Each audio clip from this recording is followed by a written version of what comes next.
Hey, what's going on? Ryan here with Kevin Kerbo. We're talking Rush again. We're going to put a link in the description here of our top 10 Rush albums.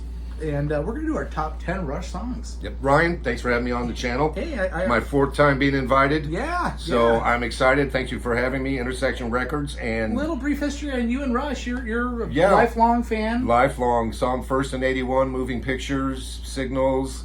Kind of lost interest with some of the You keyboard. saw Signals too? I saw So you Signals saw too. both tours? Yep.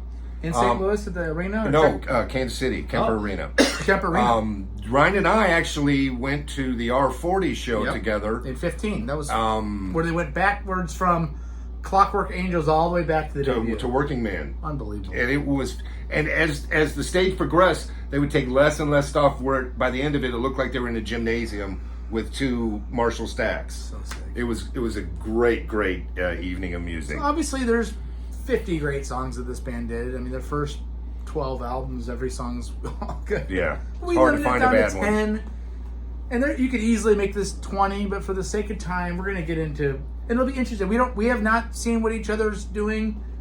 What is your 10, Mr. My Kerr? number 10 is off Caress of Steel, 4 minutes 9 seconds long, Lakeside Park. Yeah. It's a beautiful song. It's a great song that kind of takes you back to childhood, I wish I was- going to the park, watching the fireworks, hanging out on the pier, having a smoke, having a drink. Very nostalgic song. It's just a great You know what? I don't fun think song. I don't put that on mine, and I should have. That's how deep this catalog is. My 10 is off "Hold Your Fire" from '87, and it's "Time Stands Still." Great song. You know, freeze this moment a little bit long, make each sensation. I Yes. get goosebumps. I mean, you just experience. I can hear slips Getty away. singing that in my head. It's Huge and epic, made for a stadium. What's your number 9? Number 9, Anthem, a fly-by-night. Anthem of the heart and anthem of the mind. A funeral dirge. Young guy. Fly-by-night, 4 minutes, 21 seconds long. Anthem is an anthem. It really is. It's off the second album. It's just powerful. It just has it has everything that I love about Rush in that song. Anthem, number 9. And my number 9 is Anthem also. Just a riffarama. First great Rush song with Pert. The middle call and response with Echo on licensed guitar. Anthem is just bum bum bum bum dum dum dum. I mean, it's just so. So great. What's your number 8? Number 8, Passage to Bangkok. Ah! Passage to Bangkok is off 2112, right? Yeah. Yeah. 2112. Opens the second side. Yes. 3 minutes 32 seconds long. It's kind of a pro-cannabis song about traveling to all these different places in the world and experiencing the fruit of the labor of the cannabis and the ganja, whatever you want to call it. In the middle of the song before the lead, there's actually a sound effect where you can hear someone go, and then it rips into the lead. It's just, I love it. Passage to Bangkok, number 8. My number 8 is Farewell to Kings. So proggy, acoustic gives way to full flight Rush. Cities filled with hatred, fear, and lies. Withered hearts and cruel, tormented eyes. I mean, just, again, Pert's lyrics are just so good. I love Farewell to Kings. Of course, it's the title track off of Farewell Kings. Yep. Number 1977. 7 for me, The Trees off Hemispheres. 4 minutes, 42 second longs. It's a great story about the battle between the oaks that are too tall and the maples can't get any light. Are the oaks the Americans and the maples the I've heard that there's a political thing. I also heard that or social more than political. Yeah. It's more social. And then I also heard a story where it's about 2 different parties that were in Canada that were fighting. So I'm not sure what the truth is there, but it's a brilliant song, and it's got one of my all-time favorite Lifes and Leads in it. And it's a fun story. Oh yeah, with the wood blocks, The Trees, my number 7. My number 7 is Tom Sawyer. Enough said. What is your number 6? Number 6, The Necromancer, Caress of Steel. 12 minutes and 28 second long song. It is a masterpiece. Starts off completely slow with his voice kind of telling a story. Then you have your three heroes, which are from Willowdale, and Willowdale is the town in Ontario where Geddy Lee and Alex Lifeson are from. Really? So they put that kind of in the song as an homage, I would imagine. But it's got a blistering lead, which is the battle between the guys when they escape the labyrinth and the necromancer. And then to end the song, it's got this beautiful, triumphant song of victory. And it just sounds like a song of victory, like they survived and to live another day. The necromancer. My number 6 is Cygnus X1 Book 2 Hemispheres. It's the lead track on Hemispheres. It really just spells out, if you fell down from a space and you wanted to know what Rush was, you could put that song in, and that just gives you all the elements, all the components.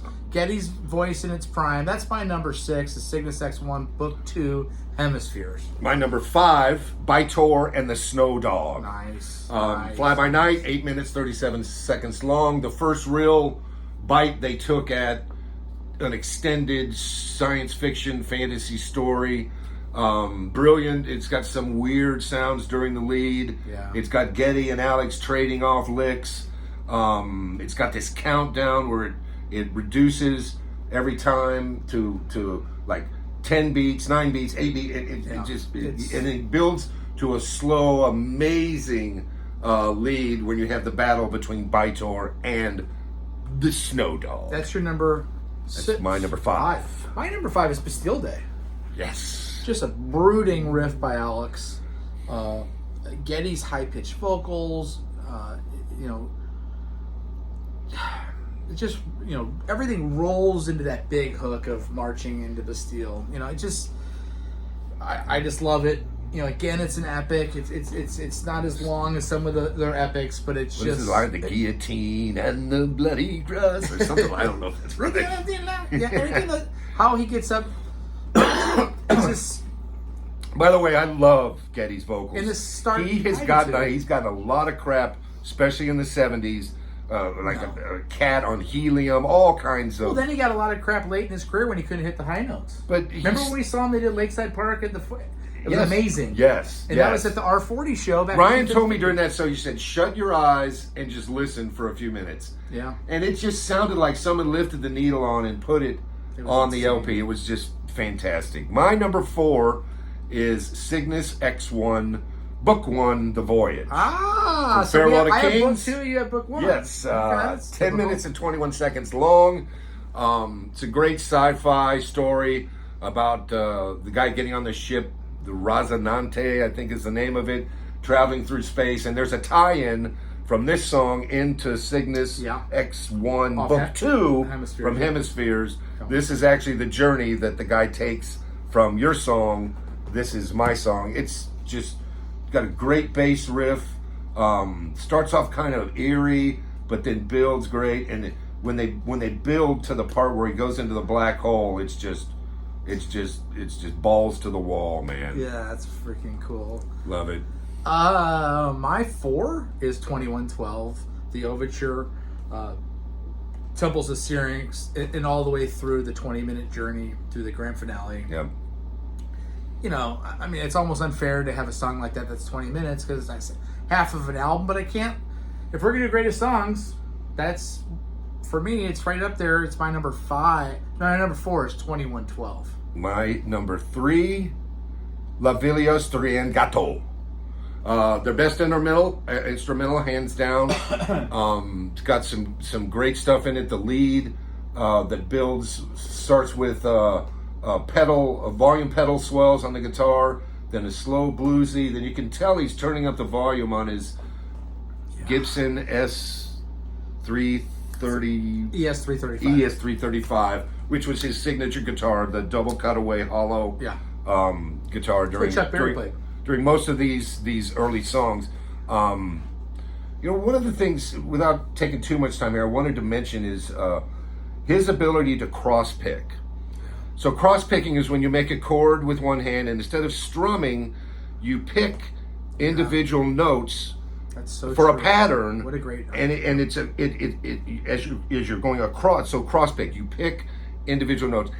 Alex Lifeson, in my opinion, is the best at it. He's one of those underrated. It's a difficult technique, and he masters it, and he can do it at lightning speed, and it adds a lot. So where am I? Number 3, Lavilio. And my number 3 is Lavilio Strangado too, and it's Alex's masterpiece. And when I saw an interview with Alex, he says that playing that song every night is a challenge for him every single night to get it note for note perfect, because it's incredibly challenging. And he, all these artists, the great ones, they do want to be challenged. They don't want to just sit up there and they want, if they're artists. If they're artists. If they're just up there to get a paycheck and have some girl blow them after the show, then, they like Kevin said, it's not 9 minutes of, is it 9 or is it 11? 9:34. Yeah, it's just this amazing song. If you don't know, it's instrumental. The theme, some of the other themes too, besides the lead, are stunning. They're stunning. It's a mini epic. I don't know how they wrote that.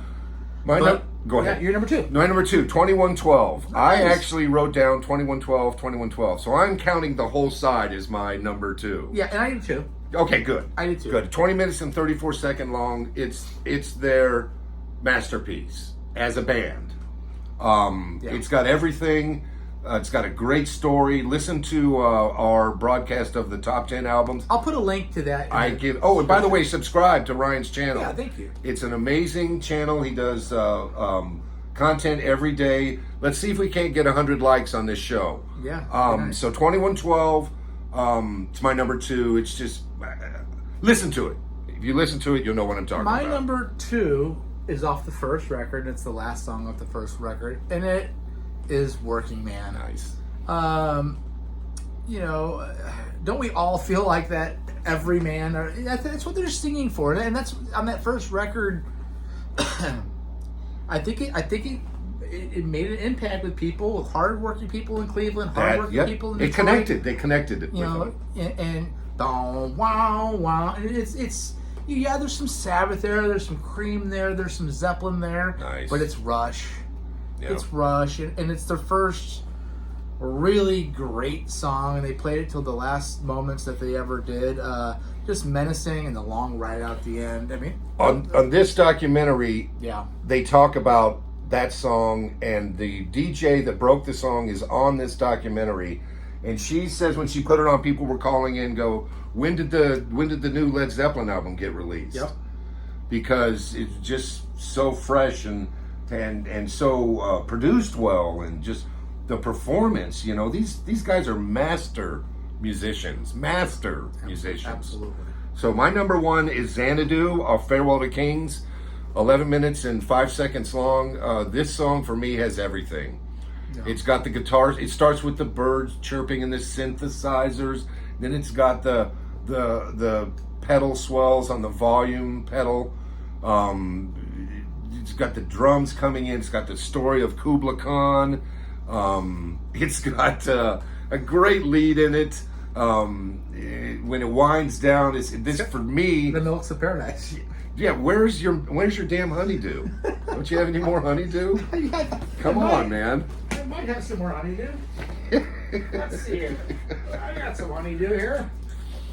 Anyway, go on about the song. No, Xanadu. It's my favorite Rush song, and when you listen to it, you'll know why. I will break my fast on some honeydew. You got that for this show, didn't you? No. Xanadu, my number 1. I just had some honeydew out here. Yeah. My number 1. Let me finish my honeydew.